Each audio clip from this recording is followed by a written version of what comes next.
Hello and welcome everybody to this very special 4th of July, I guess, Spike Brothers deck preview, where we're going to be taking a look at the new support from VEB01.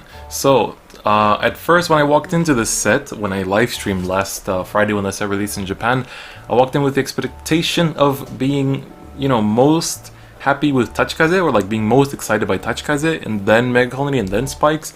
But after playing on stream, I slowly realized, or actually I suddenly realized, that Spike Brothers are by far the most fun that I've had in Standard so far. This clan is insanely fun, and so today I'm going to break down my deck that I used on the live stream. I haven't actually changed it since then, because I think after playing it more and more, I realized this is really optimal, and I've seen tournament results that kind of show the same thing.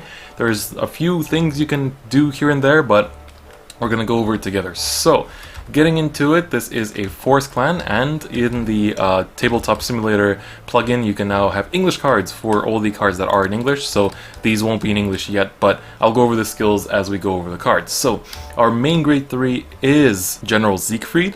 So he has two very important skills. First one of which is an act, counterblast 1, and put one of your rear guards into the soul. Then you search your deck for up to one card with the same card name as the card you put into the soul for the cost, call it to rear guard circle, and until end of turn, this unit and that unit get power plus 10k, and shuffle your deck. And then the second skill is when its attack hits, you soul blast 2 to stand one of your rear guards and also retire one of your opponents. So this is the backbone of the deck and what really makes it shine from mid game to the end. So the important part of the first skill is that it endlessly filters your deck. Now what's important is that you're normally going to be filtering the normal units, and by doing that you're going to be thinning your deck down to just triggers, and there's a lot of cards in this deck that help you do that. The second skill is just a nice bonus because you get to stand something else that usually will have at least 20k power, whether it's thanks to a force or thanks to a skill, and you also get to retire an opponent's rear guard, which is definitely very nice. So also the fact that he gains plus 10k together with the unit that he chooses is really good, because you can just attack 23k unboosted, which is always nice, and so that makes him a really amazing boss grade 3, especially for a Force clan. Going over our other grade 3s, we have 4 of Juggernaut Maximum. His first skill, he also does have Force, but his first skill is when he appears on Vanguard or Rearguard Circle. For that turn, he gains plus 10,000 power, so you'll be a 23k attacker on appearance. And then his second skill is at the beginning of your main phase on Rearguard Circle, you can put him into your soul, and then if you do, you search your deck for a Juggernaut Maximum, call it, and shuffle your deck. Once again, this thins the deck down, because you keep filtering out the Juggernaut Maximum, so you're taking out the general grade 3s out of your deck as you go on through the turns, whether it's using Siegfried's skill or whether it's using Juggernaut or any other units that we're going to go over. And so that makes it really good because it helps you achieve your winning image really fast, and hitting for the 23 is definitely very threatening, as we're going to see in the game later on. Then I play 1 of Unite Attacker. Now this is a choice, you can choose not to play it and play the countercharge in grade 0 if you want instead, but I think Unite Attacker is pretty good. I have finished a couple games with him, but he's definitely not the main win con. It's just like sometimes that happens, but I was already really far ahead, so as I said, this isn't necessary, but he does have the Force marker in case you miss right into him, and he has the Vanguard skill that is an act once per turn. Soul Blast 7.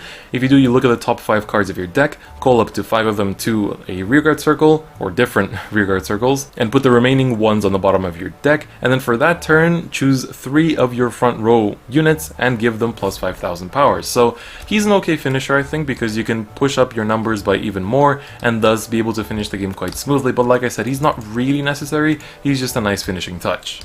Now going to the grade 2s, we have, all of these are really important, and it's also really crucial that you play them as a 4 of because of Siegfried's skill, because with Siegfried, you want to be searching out the copies every single turn, so it's good if you have 4 ofs, that way you can thin the deck out much more efficiently than if you play random 1 ofs or 3 ofs even. So Black Panther's skill is on Rearguard Circle, you can, when it's attacking, you can Soul Blast 1, and then he gains plus 5k, but you can also have it gain plus 15k, but if you give it plus 15k, then at the end of that battle he goes back into the soul. So that way he pays for the soul blast cost, and that's kind of nice because he compensates for it, and this kind of helps when you push your opponent to 5. You can really finish games a lot faster thanks to him, because this is a 25k swing on its own. Accompany it with an 8k booster, which the whole deck, all the grade 1s are, and you have a 23 that can hit any magic number, or well, 33 rather, which can hit any magic number, and that is definitely very threatening. So Definitely a very good grade 2. Moving on, we have Braki, has the same first skill as Juggernaut Maximum. Actually, both skills are the same as Juggernaut Maximum, so when it appears on rearguard circle only, he gains plus 10k power, and then at the beginning of your main phase, you can put him into your soul to search another high-speed Braki and call it and then shuffle your deck. So it's also good because some of the skills do put cards back to the bottom of the deck, and we'll see a few more like that, but Braki and Juggernaut and another card that we're going to go over a bit later, Wonder Boy, all shuffle the deck, so if you put down triggers to the bottom, you can still shuffle them through, and that makes it really good. So Braki's again really good just for pushing for numbers, hits for 20 easily, and I think that's the strong point of this card. Next we have, in my opinion, the biggest advantage engine for the deck, which is Spike Bouncer. So when you call him or ride him, you can counterblast 1 and soul blast 1, and then you look at the top cards of your deck the same as the grade of your Vanguard. So if you're grade 2, you look at the top 2, if you're grade 3, you look at the top 3.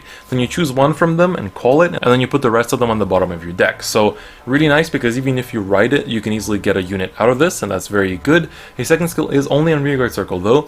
At the end of the battle that he attacked, counterblast 1 to put him into the soul, and then you draw 1. Really nice because you don't need to hit.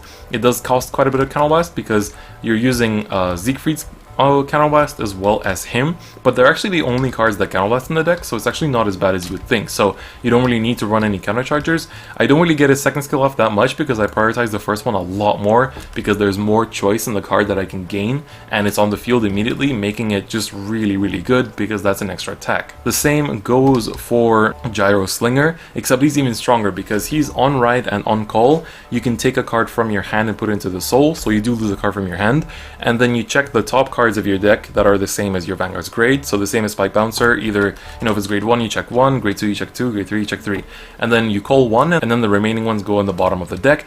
But for that turn, the unit that you called gains 5k, so kind of to make up for losing a card from your hand. But in the end, when you're pushing, it's actually okay to put a grade 2 or something, or a draw trigger that's not a perfect card, into the soul, because they're only 5k shield, so you're not losing that much.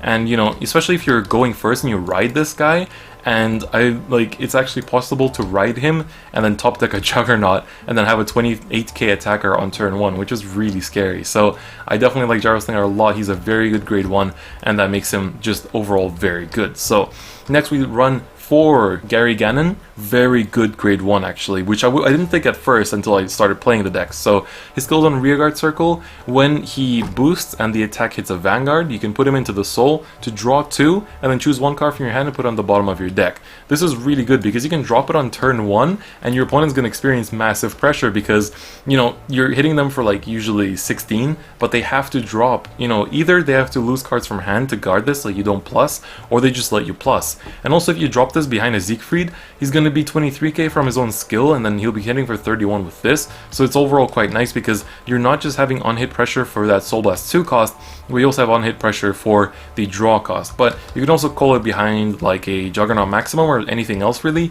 and then you'll still have the pressure, it just has to hit the Vanguard. So really good card, definitely worth playing at 4 of, because you can also search it with Seifried and, you know, his search skill. And the last grade 1 we have is Wonder Boy, which has a similar skill to Braki and Juggernaut, but not quite the same.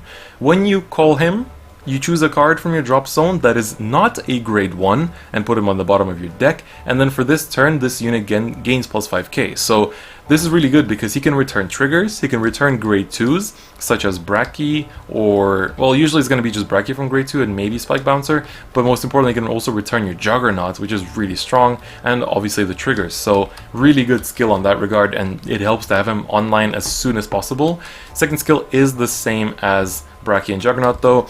Beginning of main phase, put him into your soul and search a Wonder Boy, call it, and then shuffle your deck. So very good grade 1. It's only a rare, and it's honestly insane how good this card is because it really helps you with just being very consistent in your advantage overall.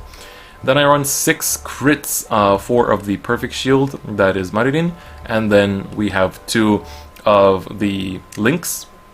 So I run these 2 because you can put them into the soul with Gyro Slinger, and I think it's overall alright because of Gyro Slinger really, but you really want to be using the Gyro Slinger quite often, so it is good for that, because you can also like use a Gyro Slinger and then use Seifried's skill to put the Gyro Slinger back into your soul and call another Gyro Slinger and then call another unit, but you do lose another card from hand, so that when these 2 links actually do pay off.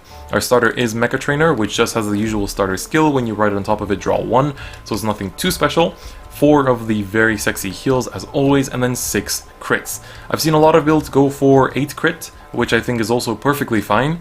You know, if you think that runs better for you, then do go ahead and do that as well. But for me right now, 6 crit, 6 draw is running really smoothly, especially because of Gyro Slinger. So that's it for the actual deck itself. I think Spike Brothers right now play in a very different way from what we're used to. There's basically no multi-attacking except for Seifried's second skill if you do get to hit, but it's much more hitting with these big columns over and over and over again every turn, and then thinning your deck and having this clear winning image of, I'm going to thin my deck of this, and then with Seifried I can thin it of everything else, and this helps to thin because you can look at the top 3, take a normal unit, put the triggers back down, same with Spike Bouncer, so the whole deck, including this, you draw 2 and then put 1 back. You can put the trigger back if you want to, so it's just really nice in how it has a very clear winning image, and it's very easy to aim for it with the way that the deck pilots as well. So now that we've looked at the deck, let's go take a look at a game.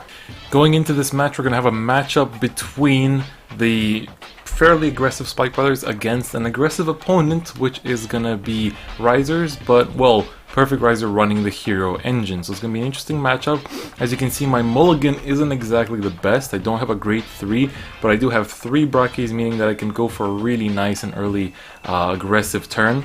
I do get another Wonder Boy, getting all these copies in my hand, but I do start with a crit, which is definitely a very strong start here, which does help me out in the early stages, even if I do end up being great stuck. So he boosts the full way with the hero, really wanting to push for it. My Seifried goes in the damage, which actually hurts worse than you could imagine, because I needed a Seifried for this game. But I do go into the Spike Bouncer, and I get myself a Juggernaut out of that. So that's really nice, because that's going to be 23 right now, thanks to just, you know, riding up essentially. So that's definitely super good.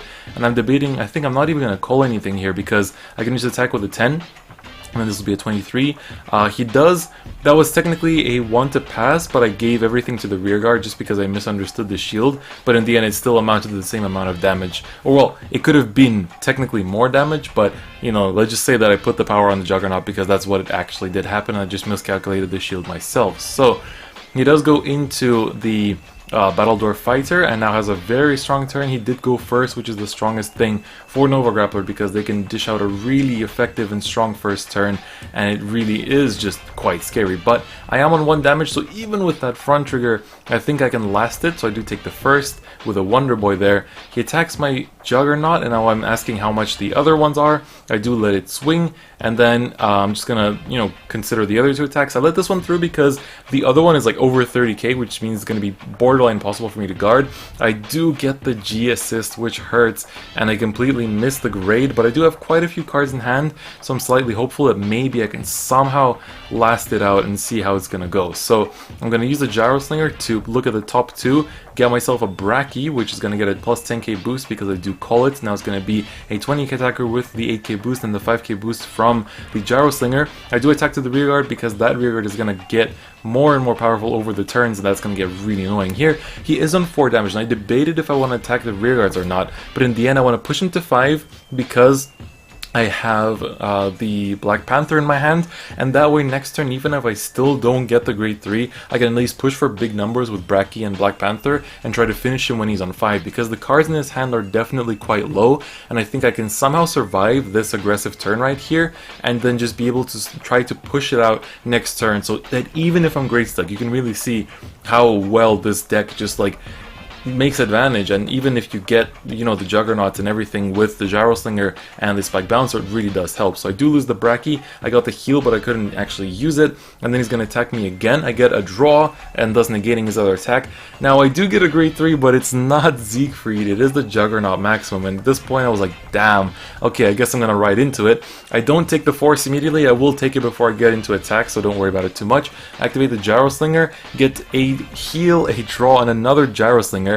And now I made a small mistake. The Gyro Slinger behind my Vanguard that I just called would normally have 5k, but when I attacked, I actually forgot to include that 5k in my calculations, so I apologize for it in advance. So this, I I named this as a 31, but it's actually a 36 because of the gyro stinger effect that gave another 5k.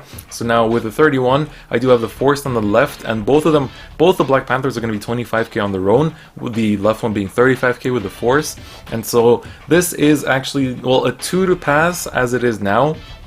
But normally I think if I would have counted the power correctly, it would have been a bit of a different case. So I use the Black Panther skill, currently hitting for 33, which is definitely very threatening with not that many cards left in my opponent's hand. He is going to perfect guard it, and now my last attack is going to be 43 because of the Force. And there you could see me putting the Black Panther back into the soul, and then attacking with the last one, soul blasting for the extra power, and that is game. So I hope you folks enjoyed that match, as well as the deck preview itself. I hope for those of you in America you had a good 4th of July. I do live in Europe, so we don't really celebrate those kind of things. We have our own Independence Days here and there throughout the year. But I hope you did enjoy this deck preview. I honestly love this deck a lot. I think it's a lot of fun. I think it's also the best out of the 3 clans right now, because Tachikaze felt like it would be the best, but it can honestly brick really easily sometimes. I'm going to address that in the actual video when we get to it.